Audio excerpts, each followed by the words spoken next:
Olá, turma. Aqui quem fala é o professor Alexander, de Pesquisa Operacional 2. E na aula de hoje a gente vai dar sequência ao conteúdo da disciplina. Aqui eu tenho aberto, né, o arquivo que já está adicionado lá no ambiente, que é a orientação de estudos para a A2 e A3. E reparem que tem todo o conteúdo da disciplina. Ou seja, na A2 e na A3 vocês precisam estudar todo o conteúdo da disciplina. O que a gente vai fazer então na aula de hoje é dar sequência a esse conteúdo, que vão ser as aulas seguintes, que são esses dois capítulos do livro do Tahá que eu adicionei, que é o capítulo 6 e o capítulo 10. Na aula de hoje a gente vai ver a primeira parte do capítulo 6, que eu dividi em duas partes por ser um capítulo muito longo. E o capítulo 6 ele trata de planejamento, programação e controle de projetos, que o livro do Tahá chama de otimização em redes, que matematicamente são sinônimos. Então aqui eu tenho aberto o livro do Tahá, da biblioteca Pearson, no capítulo 6, título Otimização em Redes. Beleza? Lembrando que a minha orientação é sempre aquela de que deem uma lida com calma, entendam bem os conceitos, olhem com calma os exercícios resolvidos e assistam essa aula ou em seguida de vocês terem lido ou em paralelo conforme vocês forem lendo. Porque aqui o objetivo é mais esclarecer algumas dúvidas. Agora a leitura dos conceitos, a tentativa de compreensão, tentar fazer os exercícios resolvidos, isso vocês têm que tentar fazer sozinhos também para poder dar a oportunidade de vocês entenderem o conceito. Aqui é mais mesmo, como eu disse, para vocês esclarecerem algumas dúvidas que no livro, a explicação do livro não ficou muito clara. Tá bom? Então vamos lá, capítulo 6, otimização em redes. Resumidamente, esse capítulo trata de 4 situações e de solução para essas 4 situações, que é você ter um projeto de uma rede de tubulações, por exemplo, marítimas para ligar as bocas de poço de uma plataforma offshore de gás natural no Golfo do México a um ponto de entrega em terra. Então imagina que a gente queira, nessa situação, a gente quer interligar diferentes nós de uma rede. E o nosso objetivo é criar um caminho que passe por todos os nós dessa rede, mas que gere o menor caminho possível. Ou seja, tem que ser um caminho que passe por todos os nós da rede, mas sempre tendo o menor caminho possível entre eles. Porque se a gente interliga todos, a gente atende à necessidade do projeto. E se a gente escolhe sempre a menor ligação possível entre eles, a gente vai ter um custo menor com a tubulação, um custo menor com o sistema. O dimensionamento do sistema, por ser menor, ele vai ficar mais barato. Então existem vários problemas que seguem essa situação e todos eles têm uma única solução de otimização em redes, que é através da árvore geradora mínima. Já o exemplo 2 é, por exemplo, a gente quer determinar o caminho mais curto entre duas cidades. Dessa vez a gente tem uma rede já interligando esses nós, essa rede já existe, mostrando todos os caminhos possíveis entre todas as cidades, e a gente quer ir de uma cidade inicial até uma cidade final. Naturalmente a gente quer escolher o caminho mais curto, porque isso vai ter uma economia financeira muito maior. E aí como que a gente determina esse caminho mais curto entre duas cidades? Utilizando o algoritmo de caminho mais curto. E resumidamente é isso que a gente vai tratar nessa aula. A gente tem outras duas situações que a gente vai tratar na aula seguinte, mas que já vale a pena a gente discutir aqui, que é, por exemplo, imagina que a gente queira determinar a capacidade máxima de uma tubulação de lama de carvão que liga as minas de carvão entre duas cidades. E aqui no caso a gente vai querer determinar qual é o fluxo máximo. E como que a gente determina esse fluxo máximo que a gente vai ver? É olhando os gargalos, justamente aqueles pontos que tem gargalo, que limitam o nosso fluxo máximo. Porque quem vai ditar o fluxo máximo do sistema é justamente aqueles pontos onde tem o menor fluxo. Porque eles vão impor que os gargalos seguintes, né, os pontos seguintes da rede, tenham no máximo o mesmo fluxo desse ponto anterior. Entendeu? Isso daí ajuda, essa compreensão ajuda muito a dimensionar um sistema para ter a maior eficiência de funcionamento possível. E o 4 também, importantíssimo nesse processo de otimização em redes, é a determinação de um cronograma, por exemplo, de um projeto. Geralmente da construção civil ou de qualquer projeto. E a ideia aqui é a seguinte, a gente tem uma rede que mostra quais são as etapas do projeto, qual é a duração de cada uma das etapas. E essa rede também mostra a dependência de uma etapa para outra. Tipo, para eu começar a etapa tal, eu preciso ter terminado a etapa tal. E aí, baseado nisso, a gente vê qual é o caminho crítico. Ou seja, qual é o maior caminho, partindo do ponto inicial, que é o começo do projeto, até o nó final, que é o término do projeto. Qual é o maior caminho que segue desse início ao fim? E esse maior caminho é o que a gente vai chamar de caminho crítico, que significa que, ora, para eu concluir o projeto, eu tenho que concluir todas essas etapas. O maior caminho vai me dar a maior duração para eu concluir todas as etapas.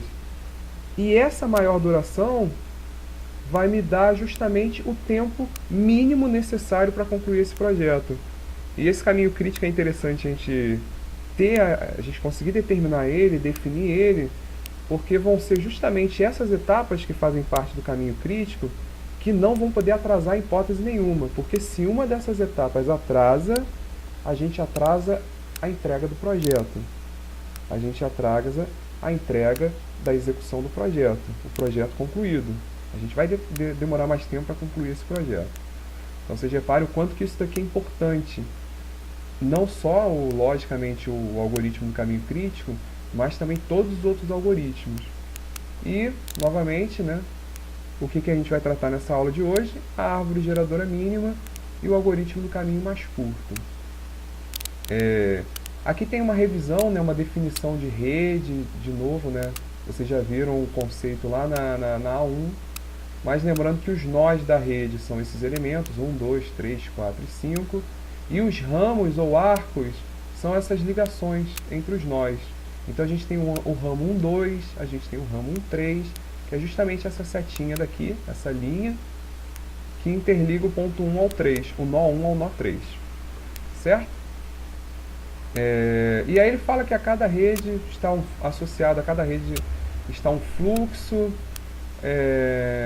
que limita a capacidade dos seus arcos. Isso daí a gente vai ver com mais calma quando a gente olhar a situação 3.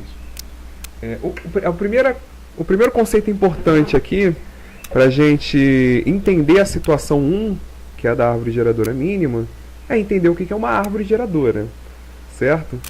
Então o que é uma árvore?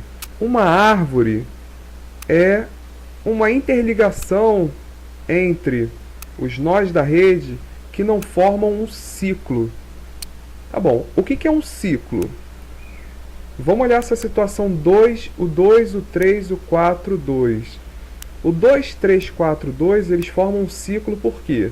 Porque eu posso ir do 2 para o 3, depois eu posso ir do 3 para o 4 e depois eu posso ir do 4 para o 2.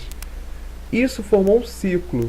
Toda vez que eu quero formar uma árvore, eu quero especificar qualquer ligação entre os nós 1, 2 e 3 aqui no caso, mas sem formar um ciclo. Ou seja, se eu fizesse uma linha aqui ligando 1 ao 3, eu já tinha formado um ciclo e aí essa representação deixaria de ser uma árvore. Certo? Mas eu poderia, se eu quisesse, fazer, tirar esse 1, 2 aqui e fazer o 1, 3, 2. Estou interligando os nós 1, 2 e 3 e sem formar ciclos entre eles. E o que é uma árvore geradora? É uma árvore, só que interligando todos os nós. Ou seja, ela não pode gerar ciclo e ela tem que interligar todos os nós. Significa que na prática, o que é uma árvore geradora? É um subconjunto da rede.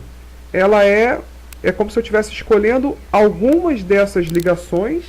Eu escolho algumas dessas ligações, formando uma árvore que interliga todos os nós da rede. Então, por exemplo, aqui eu peguei só esse nó, só esse ramo, perdão, só esse ramo. Aí esse ramo daqui, o 3, 4 eu tirei, o 1, 3 eu tirei, eu peguei o 4, 2, eu peguei o 4, 5 e eu não tenho 2, 5, tá vendo? Mas eu poderia pegar qualquer outro, desde que interligasse todos os nós e não formasse ciclo. Beleza? E, obviamente, que seja ramos que estão na nossa rede original. Eu não posso inventar uma ligação, por exemplo, uma ligação 1, 5 eu fazer o 1 ligado ao 5, porque na minha rede não tem essa ligação direto para o 5, né? Por isso que ela é um subconjunto da rede original. E essa, vou passar para a página seguinte, e essa explicação que eu dei é justamente o que está falando bem no início aqui dessa página. Tá vendo? E ele fala também de mais uma outra coisa interessante, que é sobre o arco orientado ao dirigido.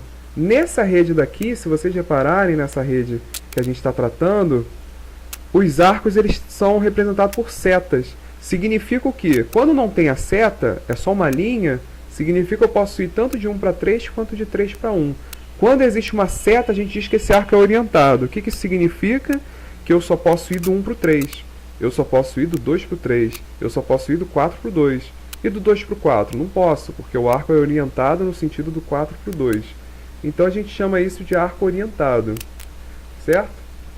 E aí aqui está justamente a explicação que eu dei sobre rede, que fala sobre a árvore, que é uma rede sem ciclo, e uma árvore geradora é uma árvore que liga todos os nós da rede.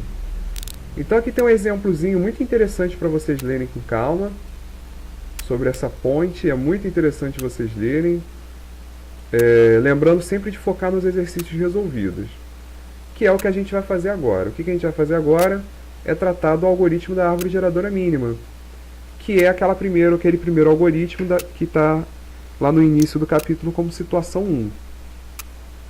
Então, como que a gente resolve matematicamente, né, qual é a sequência numérica para chegar a uma árvore geradora mínima? Então, o conselho que eu dou para vocês, leiam com bastante calma esse início, essas definições, cada uma das etapas, que o que eu vou fazer aqui é só explicar para vocês o que o livro fez, tá? Mas a sequência matemática eu vou precisar que vocês leiam com calma, vocês façam essas continhas com calma, até para vocês terem uma compreensão maior, tá bom? Lembrando que aqui, né, o que eu vou fazer é mais esclarecer, tirar algumas dúvidas. Enfim, vamos à situação. A situação é a seguinte: a gente quer criar conexão a cabo de uma rede de telecomunicações, de TV a cabo. E o que ela quer fazer? Bem, ela quer interligar todas as cidades, só que não necessariamente precisa interligar. Se eu, por exemplo, interligar a 4 com a 6, eu já não preciso mais interligar a 3 com a 6. Ou seja, o que eu preciso fazer é definir um caminho que interligue todas as cidades, que é justamente criar uma árvore geradora. O que a gente quer é encontrar uma árvore geradora. O que é a árvore geradora? É justamente o que a gente viu lá atrás, que é um subconjunto da rede, que é essa rede aqui, é um subconjunto dessa rede, que passa por todos os nós, certo? Só que a gente não quer uma árvore geradora qualquer, a gente quer aquela árvore geradora mínima, porque se a gente conseguir minimizar as distâncias que interligam os nós, a gente minimiza a quantidade de cabo que a gente vai usar, consequentemente a quantidade de equipamento, porque junto aos cabos vem também equipamentos, repetidores, antenas, transmissores. Existem outros equipamentos que quanto maior for o tamanho da rede, mais equipamentos desses você vai precisar. Então qual é o objetivo aqui? Eu conheço as distâncias entre as cidades, entre esses nós, e eu quero encontrar aquele dimensionamento que passe por todos os nós e que ao mesmo tempo minimize a distância total, né, que é a soma desses ramos que passam por todas as cidades. Então esse é o nosso objetivo, é determinar a árvore geradora mínima. Como que funciona o algoritmo? Em princípio, a gente tem que escolher uma árvore, que no caso vai ser a árvore 1, né? Vamos escolher a árvore 1, o nó 1, vamos escolher o nó 1, e vamos determinar a partir desse nó 1 qual é a menor distância dele para os outros nós que são interligados por ele. Então vamos lá, eu vou explicar isso melhor olhando aqui a figura, que é o que a gente chama de interação 1. A princípio, o que a gente tem? Esse C1 diz os nós que já fazem parte da nossa árvore geradora mínima. E o C1 barra são os nós que estão fora da nossa árvore geradora mínima. Ou seja, ó, pela figura, quem é o C1? Só tem um, que é o nosso nó inicial, que já faz parte da árvore geradora. E os outros, eles estão fora da minha árvore geradora. Como que eu resolvo então? Como que eu começo resolvendo para determinar a minha árvore geradora mínima? Eu preciso ver todas as ligações do nó 1 com os outros nós que ele pode interligar, que estão aqui na nossa rede.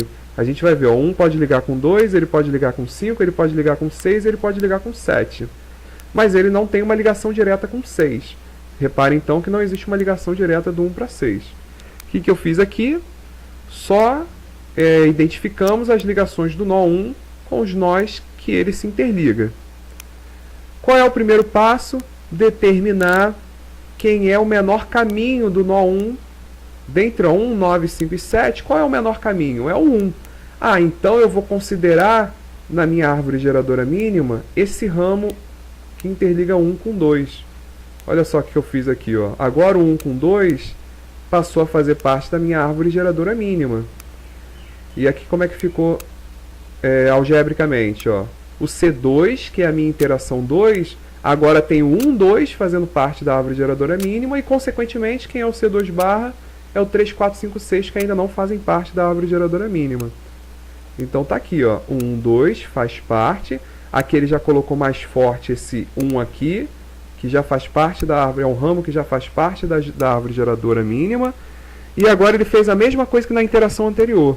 Ele viu todos os caminhos saindo do nó 2 para os nós que estão na árvore, na parte da rede que ainda não faz parte da árvore, e fez a mesma coisa com 1. Mostrou todas as interligações dele. O que a gente precisa fazer novamente? Olhar todos os caminhos e determinar quem é o menor. E o menor aqui, entre todos esses números, é o 3. O que a gente vai fazer então com essa ligação 2, 5? A gente vai colocar o 5 fazendo parte da nossa árvore geradora mínima. Então, se a gente olhar ali com calma, ó, vou para a página seguinte, o 5 passou a fazer parte da árvore geradora mínima. Ele ali, ó. O 5 passou a fazer parte da árvore geradora mínima. Então, quem é C3 agora? C3 é 1, 2 e 5. Quem é C3 barra? 3, 4 e 6. E aí a gente segue essa sequência até o final. A gente continua mostrando as interligações dos nós da árvore geradora com os nós que estão fora da árvore geradora, escolhe aquele menor nó e puxa esse menor nó para a árvore geradora, até que você conclui. E aí você passa até a árvore geradora mínima, que mostra exatamente o que? A interligação entre todos os nós através do caminho menor possível. E aqui repara que ele chamou de link alternado, que significa que você pode usar ou esse, não é para usar os dois. Significa que eu posso usar esse daqui, o 1, 3, e aí eu apago esse daqui, isso aqui deixa de existir. Ou então eu posso usar o 3, 4, e aí eu apago esse daqui e ele deixa de existir. Tanto um quanto o outro vai dar o mesmo resultado. Ou seja, se a gente somar 1 mais 3 mais 4 mais 5 mais 3, a gente vai ter o comprimento total necessário para essa árvore geradora mínima, que é o menor comprimento possível. A gente conseguiu encontrar o menor comprimento possível. E esse é o objetivo desse tipo de projeto, para poder minimizar o custo. Certo? Aqui tem alguns problemas, né? Lembrando sempre de focar nos problemas dos exercícios resolvidos. Beleza? E leiam com mais calma, né? Vocês reparem que eu passei direto aqui esse final, é para vocês lerem com calma. Mas a interpretação é essa. Então, quando vocês forem fazendo no caderno, repassando, vocês já sabem que é para procurar o menor caminho. E aí, desse menor caminho, vocês incluem para procurar o menor ramo. E aí, esse menor ramo, o nó que liga nesse menor ramo, você passa a incluir ele dentro da árvore. E vai fazendo isso até o final. Enfim, a situação 2 agora é o algoritmo, é o problema do caminho mínimo, né? Que vai dar sequência ao algoritmo do caminho mínimo, para determinar justamente solucionar problemas que envolvam descobrir qual é o menor caminho de um ponto a outro ponto. Então, leiam com calma esse conceito e eu vou direto aqui para o problema. Então, qual é o problema aqui? Se vocês leem com calma, vocês vão ver que a empresa ela quer decidir quando comprar o carro, quando trocar o carro. E basicamente, o que significa isso? Ó, a partir do momento que vocês entenderam o problema, vocês conseguem construir essa rede, que ela mostra todos os custos, né, de interligação entre cada nó consecutivo. Então, por exemplo, do nó 1 para o nó 2 custa 4.000, do nó 1 para o nó 3 custa 5.400, do nó 2 para o nó 5 custa 8.700. E o que a gente quer determinar nesse problema? É o que a gente chama de problema do caminho mínimo. Qual é o menor caminho indo do 1 até o 5? Então eu vou sair do 1 e vou chegar até o 5. Isso é um fato. E o que eu quero determinar nesse tipo de problema? Qual é o menor caminho que chega até o 5? Então, por exemplo, eu posso ir do 1 para o 4, que dá 9.800, e ir do 4 para o 5, que dá 4.900. Então esse caminho custa quanto? 9.800 mais 4.900. Aí se eu for do 1 pro, eu posso ir do 1 para o 3 e depois do 3 para o 5, que vai custar 5.400 mais 7.100. Eu posso ir do 1 para o 2 e depois do 2 para o 4 e do 4 para o 5, que vai custar 4.000 mais 6.200 mais 4.900. Então, todas essas... o que seria feito na prática se a gente não conhecesse nenhum algoritmo? Vamos somando todas as opções possíveis para chegar até o 5 e depois a gente escolhe aquela que minimiza o custo. Esse é um jeito de solucionar, que é possível de se fazer nesse problema, porque não tem muitos nós, tá vendo? Não tem muitos ramos, é uma rede pequena. Agora, se essa rede fosse gigantesca, aí fazer todas as interações possíveis deixaria de ser algo praticável. E aí é nesse contexto que entra o algoritmo de determinação de caminho mínimo. É uma maneira mais eficaz de determinar qual é o menor caminho que interliga o nó inicial até o nó final. Beleza? Então, dei uma lida com calma nesses exemplos, ó, o 6.32 também. Dei uma lida com calma também nessa charada dos 3 jarros, que todos eles te mostram a importância de se conhecer, se determinar o caminho mínimo. Mas a gente vai direto pro algoritmo para resolução de problemas de caminho mínimo, que eu acho que é essa parte que pode causar mais dúvida. Então, quais são os 2 algoritmos principais para determinação do caminho mínimo? Existem 2, que é o algoritmo de Dijkstra e o algoritmo de Floyd. Qual é a diferença entre os 2 algoritmos? No algoritmo de Dijkstra, você vai determinar um nó de origem. Eu quero que o nó de origem seja o nó 1. E aí a partir do nó 1, você vai determinar qual é o menor caminho do nó 1 para qualquer outro nó da rede. Qual é o menor caminho? E por onde ele passa para chegar por onde que ele passa para definir esse menor caminho e quanto que vale esse menor caminho? Esse é o objetivo do Dijkstra, é de um nó de origem que você definiu para qualquer outro nó da rede. O do Floyd ele é bem mais abrangente, por quê? Porque ele determina o caminho mais curto entre qualquer 2 nós da rede. Então eu não preciso pré-definir quem é o nó de origem. Eu posso escolher ele vai me dar um resultado que vai me dar o menor caminho de qualquer nó para qualquer nó, que seria o caso mais abrangente possível. Então o algoritmo de Dijkstra é um caso específico do algoritmo de Floyd. É um caso particular do algoritmo de Floyd, onde você você já tem pré-definido qual é o seu nó de origem. Isso já está definido. Agora, quando você não tem o nó de origem definido, aí você tem que ir para o caso mais geral, que é o algoritmo de Floyd. Então o que eu vou fazer agora é explicar os 2 algoritmos para vocês, né? Principalmente para quem já leu e ficou em dúvida. Então eu vou explicar como que ele funciona. Então o algoritmo de Dijkstra, que é esse algoritmo um pouco mais simples do que o de Floyd, onde a gente já conhece o nó de origem, ele funciona da seguinte maneira. Então, leiam isso aqui com calma e eu vou mostrar para vocês o que significa na prática com exemplo. Então a gente tem aqui o nó 1, nó 2, nó 3, nó 4, nó 5, e a gente tem aqui a distância, o peso, o valor da interligação entre eles. Tá vendo?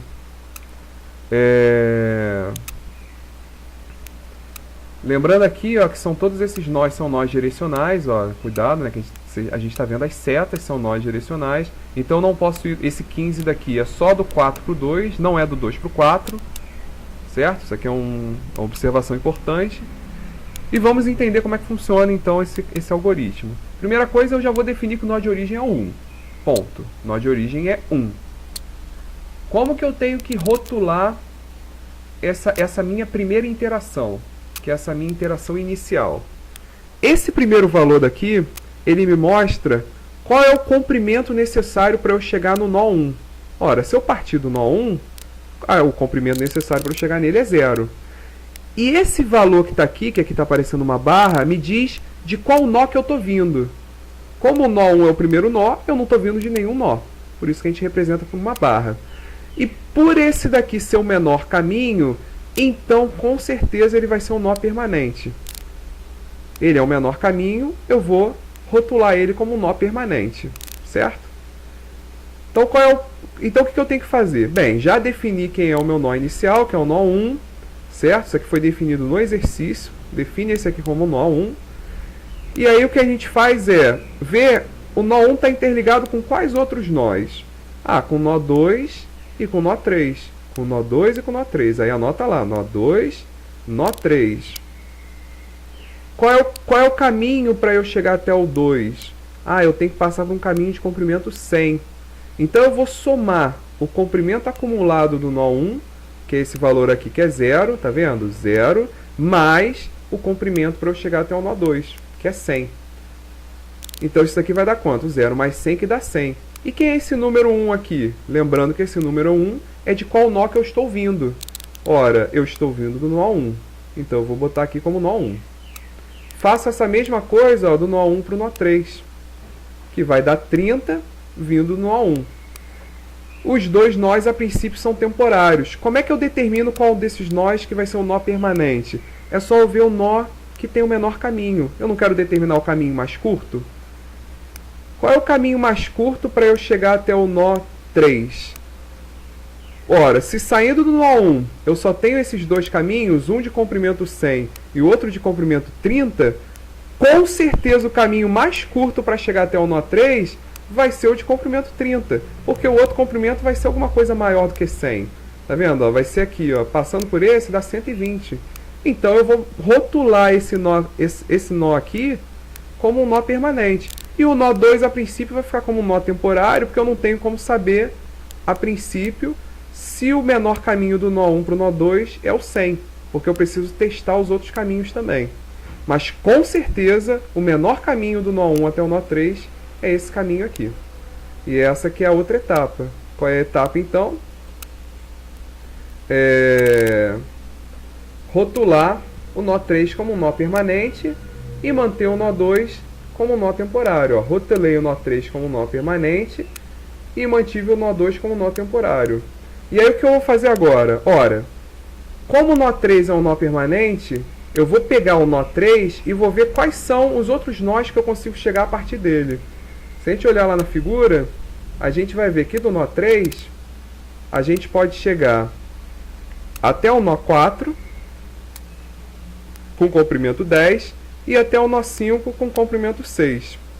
Aí o que eu tenho que fazer? Eu tenho que pegar o acumulado até o nó 3 que eu tenho, que é 30. Tá vendo? Ó, o nó 3, quanto que ele vale? O acumulado dele é 30.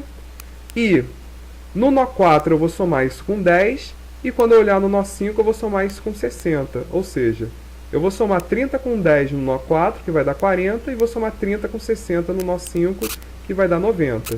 Bem, vamos ver isso com calma lá na página seguinte. Então olha o que a gente fez, ó. Peguei o nó 3, fiz ele lá, ó. Para eu chegar no nó 4 custa 40 vindo do nó 3.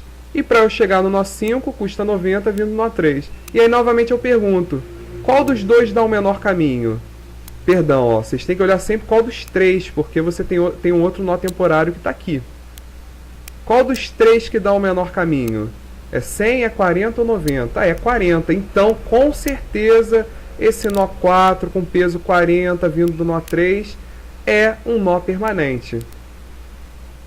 E aí vocês seguem, e aí vocês passam a usar o nó 4, vêm quais caminhos quais nós que estão interligados pelo nó 4 e vai fazendo isso até o final. Até que no final vocês conseguem fazer com que todos os nós, todos os rótulos sejam permanentes. E aí basta vocês verem nesses rótulos, basta vocês colocarem em cada um deles esses valores que estão aqui, ó, que é o que ele fez nessa figura aqui. Essa figura já é o resultado final, que mostra o quê? Que o peso para se chegar, como o nó 1 é o de origem, o peso para se chegar nele é 0, e ele não vem de nó nenhum. Aí e para chegar no nó 3, quanto que custa? 30, e vem de quem? Do nó 1. Para chegar no nó 4, quanto que custa? 40, o menor caminho, ó, 30 mais 10, 40. Vindo de qual nó? Do nó 3. E para chegar ao nó 5, nesse caso, tanto vindo do nó 3 quanto do nó 4, o peso é 90. Então a gente pode ir, se eu perguntar qual é o menor caminho para se chegar do nó 1 até o nó 5, o menor caminho ele pode passar tanto pelo 3 quanto pelo 4, ou seja, a gente pode ir tanto por esse caminho, indo do 3, ou quanto indo por esse caminho, indo do 4. E todos eles, o comprimento do caminho vale 90. Aqui no caso, para eu chegar do nó 1 para o nó 2, qual é o menor caminho do nó 1 para o nó 2? É 100? Não, não é. É o caminho que passa pelo nó 4, tá vendo? É o caminho que passa pelo nó 4, que é esse aqui. Que vem do nó 3, que vem do nó 1. Então o menor caminho para se chegar ao nó 2 é indo 1, 3, 4, 2. E o comprimento dele é 55, ó, 30 mais 10 mais 15. Então esse resultado daqui a gente chegou usando esse algoritmo, que nos deu exatamente qual é o menor caminho do nó 1 para qualquer outro nó da rede. Beleza? E com isso a gente pode, por exemplo, se a gente quiser definir uma rota para ir da cidade 1 até a cidade 5, a gente já sabe que a melhor rota para se chegar nela é indo ou 1, 3, 4, 5 ou 1, 3, 5. E se eu quiser definir uma rota que vai da cidade 1 até a cidade 2, eu não vou pela rota direto da cidade 1 para 2. Eu vou pegar a rota que passa por 3, por 4 até chegar a 2. Porque essa é a rota que tem o menor caminho. Certo? Então aqui ó, tem a conclusão, né, da explicação, vale a pena vocês lerem isso com calma. E aí a gente vai entrar no algoritmo de Floyd. E o algoritmo de Floyd é aquele que eu falei, é o caso mais geral e a gente vai determinar entre qualquer dois nós. Não necessariamente do nó 1, mas a gente vai determinar entre qualquer dois nós. Beleza? O algoritmo de Floyd se baseia em qual conceito? Justamente nessa operação aqui. Então imagina que a gente tenha três nós interligando e eu quero saber qual é o menor caminho do nó I para o nó J. Ora, se o menor caminho for o D e J, então eu vou escolher ele como menor caminho. Mas pode existir um outro caminho para se chegar no nó J que não necessariamente é esse caminho direto, que é justamente o que está dizendo essa equação aqui. Então leiam com calma, né, essa parte da matéria, mas a premissa dele é o que ele chama de operação tripla, que é justamente determinar quem é o menor caminho. É o caminho indo direto ou é o caminho passando por outro nó? Então todo algoritmo ele se baseia nessa operação. É isso que a gente vai fazer o tempo inteiro. Tentar encontrar algum caminho que seja menor do que o caminho natural, que é indo dele para o próximo. Indo direto dele para o próximo. Tá bom? Então aqui ele para chegar na solução final, ele cria duas matrizes. Que é a matriz que vai me dizer as distâncias entre um nó e o outro nó. E existe também, que é a que ele chama de matriz de distância, e existe também a matriz de sequência, que vai me dizer de qual nó para qual nó que eu estou indo. Que não necessariamente eu tenho que ir, por exemplo, se eu quero saber, se eu quero ir do nó 2 para o nó 1, não necessariamente, no resultado final, eu vou ter que colocar 1 aqui, como se eu estivesse passando pelo 1. Porque eu posso, por exemplo, às vezes o menor caminho passa por um outro nó. E é isso que a gente vai ver com calma na solução do exercício. Só que inicialmente a gente vai colocar todos os caminhos que aparecem claramente, né, na rede, e vamos considerar que o menor caminho é indo direto. É isso que a gente vai fazer. Que é isso que a gente chama de matriz de distância inicial e matriz de sequência de nós S0, que é a matriz de sequência inicial. Então como é que a gente monta essas matrizes iniciais? Esse é o primeiro passo. Então aqui a gente tem um exemplo onde tem as cidades, né, e tem as distâncias entre as cidades. E o que a gente vai fazer? Primeiro passo é criar a matriz de distância. Então a matriz de distância ela vai funcionar como? Vou mostrar ela aqui, ó, já resolvida, e a gente vai comparando com o exercício. Por exemplo, quando a matriz de distância está assim, ó, esse elemento 3 aqui, significa que a distância entre 1 e 2 vale 3. E esse outro 3 aqui, significa a distância de 2 para 1 vale 3. A distância de 3 para 1 vale 10. A distância de 1 para 3 vale 10, que é justamente, ó, os arcos da nossa rede. Ali, ó, a distância de 1 para 3 vale 10. E de 10 para 1, e de 3 para 1 vale 10 também. E de 3 para 4 vale 6. A gente vai enumerando cada um desses elementos na nossa matriz de distância. A gente vai colocando eles lá na posição correta. E aqui nesse problema só tem uma observação. Ó. Nesse problema tem uma observação. É que de 3 para 5 vale 15. Só que de 5 para 3 não tem, porque esse nosso arco daqui é um arco direcional. Então, a princípio, para todos os outros, ela é uma matriz simétrica, porque de 1 para 2 e de 2 para 1 é o mesmo valor. Só que ela não é totalmente simétrica justamente porque tem esse arco direcional. Ou seja, se uma matriz ela não tiver nenhum arco direcional, a matriz de distância vai ser sempre simétrica. É bom lembrar disso. Por quê? O elemento linha 3, coluna 5, vai dar igual ao elemento linha 5, coluna 3. Porque i de 3 para 5, se não tivesse essa seta, i de 3 para 5 ia ser igual a i de 5 para 3. Mas como tem essa seta, então ela deixa de ser simétrica. Mas se não tivesse, ela seria simétrica. Beleza? Tá, professor, mas na matriz eu tenho que ter a distância de 1 para 4 também, só que ela não existe. E aí o que a gente faz? Todas essas distâncias que não existem, ó, de 1 para 4, de 1 para 5, de 3 para 2, a gente coloca como infinito. Por que a gente coloca como infinito? Porque a gente não quer determinar a menor distância? E com certeza qualquer distância que a gente determinar vai ser menor do que infinito. Então infinito é como se fosse o nosso termo neutro desse nosso algoritmo. Se a gente colocar infinito, com certeza qualquer caminho que a gente encontrar vai ser menor do que infinito. Então a gente vai tirar o infinito e colocar esse caminho. Então reparem só, do 1 para 4 eu coloquei infinito porque não existe esse arco direto lá na rede. Na mesma coisa de 1 para 5, do 2 para 3, do 3 para 2 e etc. Tá, então a gente definiu a nossa matriz de distância inicial. E como que a nossa matriz de sequência inicial é sempre considerar que eu estou indo direto de 1 para 2. Então, olha só, quem é esse 2 aqui? Eu estou dizendo que para eu ir de 1 para 2, eu vou direto para 2. Para eu ir de 1 para 3, eu vou direto para 3. Então, basta eu colocar os elementos de cada coluna. Bota os elementos de cada coluna nela.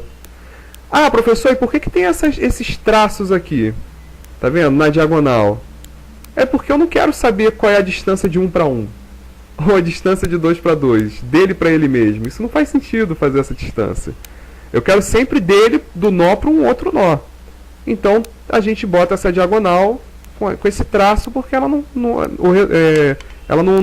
tem importância nesse nosso algoritmo. Então, qual é o primeiro passo? O primeiro passo é marcar, tá vendo que ele marcou de cinza, a primeira coluna e a primeira linha, tá vendo? Marcou a primeira linha e a primeira coluna. E o que eu vou fazer com essa primeira linha e com essa primeira coluna? Tentar encontrar, que é o que a gente chama de linha pivô e coluna pivô. É tentar encontrar aquela operação tripla. Ou seja, tentar encontrar se existe algum caminho mais rápido para se chegar no 3, saindo do 1, que seja menor do que 10. Ou para se chegar no 2, partindo do 1, que seja menor do que 3. Então, como é que a gente faz isso? Basta a gente fazer o quê? Somar os elementos dela, por exemplo, ó, se eu fizer 3 mais 10, dá 13. O que significa 3 mais 10 ser igual a 13? Significa que 3 mais 10 igual a 13. Significa que se eu quiser ir do 2 até o 3, que a princípio dá infinito, tá vendo? Então vamos lá. Então o que a gente vai fazer? Aqui uma outra observação que eu esqueci de falar. Marcamos com uma cor mais escura o infinito. Então eu quero ver se existe um caminho mais rápido para chegar do 2 para o 3, mais rápido do que infinito, ou seja, menor do que infinito. Se a gente fizer o 3 mais 10, a gente está fazendo o quê? A gente está indo do 2 para o 1, que dá 3, e depois a gente está indo do 1 para o 3, que dá 10. Então o que significa esse caminho 13? Significa que eu estou indo do 2, passando pelo 1, e depois do 1 indo para o 3. E esse caminho dá 13. A mesma coisa o inverso, eu posso ir do 3, ao invés de ir direto do 3 para o 2, eu posso ir do 3 para o 1, e depois do 1 ir para o 2, que também vai dar 13. Ou seja, o que a gente faz nessa primeira interação é conseguir substituir o infinito por 13, que é o que está escrito aqui, tá vendo? E o que a gente vai ter que fazer na matriz de sequência é lembrar que agora eu não estou indo mais direto do 3 para o 2, que não existe esse caminho.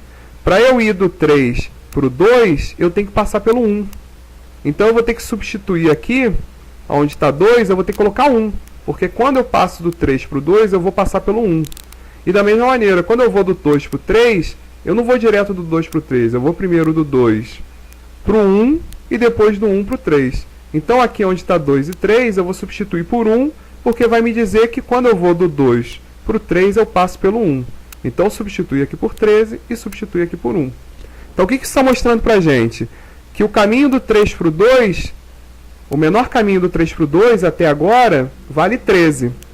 E por onde que eu passo para chegar a ele? Eu passo pelo 1. Então, na verdade, se eu quero ir do 3 para o 2, eu tenho que ir do 3 para o 1, e aí eu vou depois do 1 para o 2. Certo? Aí fica a nossa matriz de sequência certinho.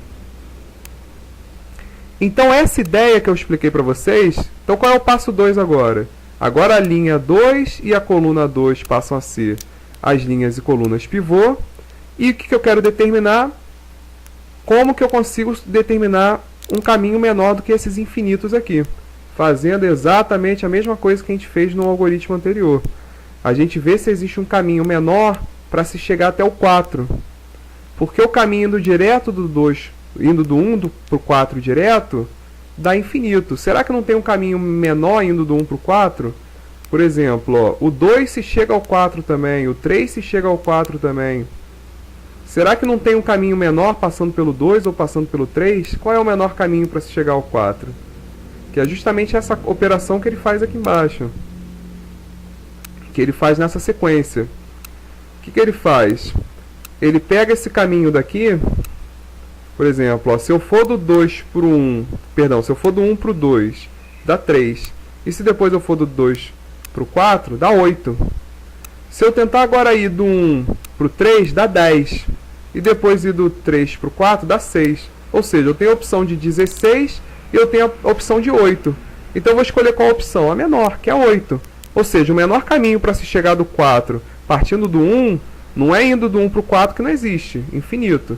É indo do 1 para o 3, que dá 3, e depois do 2 para o 4, que dá 5. 3 mais 5 dá 8. Então, no lugar do infinito aqui eu vou substituir por 8. E no lugar do 4 e do 1 aqui, eu vou substituir por 2. Por quê? Porque para eu chegar no nó 4, eu preciso passar pelo nó 2. Que é o que ele faz aqui, substitui por 8 e substitui por 2. E vai fazendo essa sequência até eliminar todos os infinitos. Até chegar na última linha e última coluna que elimina todos os infinitos. E aí a gente chega no resultado final. O que mostra esse resultado final pra gente? A menor distância entre eles, tá vendo? Se eu quero ir, por exemplo, do nó 1 para o nó 5, qual é a menor distância do nó 1 para o nó 5? É 12. E como é que eu chego do nó 1 para o nó 5? É só eu ver a matriz de sequência. Eu tenho que passar pelo nó 4, e aí depois do nó 4 eu vou para o nó 5. Então o menor caminho é 1, 4, 5. E quanto que vale esse caminho? 12. E se eu quiser ir do nó 3 para o nó 5? O menor caminho vale 10. E como é que eu faço para saber a sequência? Eu vou do 3 para o 4 e depois do 4 para o 5. E se eu quiser saber qual é o menor caminho do nó 4 até o nó 1? Ah, vale 8. E como é que eu chego do nó 4 para o nó 1? Ah, eu vou do nó 4 para o nó 2 e depois eu vou do nó 2 para o nó 1. Então esse daqui é o resultado que me dá os caminhos mínimos e aqui me diz quais são as sequências. E aí com esse resultado a gente consegue determinar o menor caminho entre qualquer dois nós que eu escolher. Tá bom, galera? Com isso a gente fecha o conteúdo dessa aula, certo? Uma coisa que eu vou deixar para vocês lerem em casa é essa parte da formulação do caminho mínimo por programação linear, que é um modelo baseado em programação linear para calcular o caminho mínimo do algoritmo do Floyd, que é o que a gente viu aqui, certo? Ele é um modelo baseado em programação linear. Eu vou deixar vocês darem uma lida com calma nele. A explicação aqui do livro ela é bem simples sobre ele, certo? Se vocês pararem para ler o exemplo e pararem para ler aqueles conceitos que se deu no algoritmo do Floyd, junto com a explicação que eu dei, vocês com calma vão conseguir entender como se resolver isso por programação linear, que é o conteúdo de pesquisa operacional 1. Tá bom? Então essa parte eu vou deixar para vocês lerem com calma. E na próxima aula a gente entra finalmente na parte que é a parte mais importante dessa matéria, na minha opinião, a parte mais importante, que é o algoritmo de fluxo máximo e o algoritmo do caminho crítico, tá bom? Então, galera, mantenha o foco, qualquer dúvida vocês me contactem, bons estudos.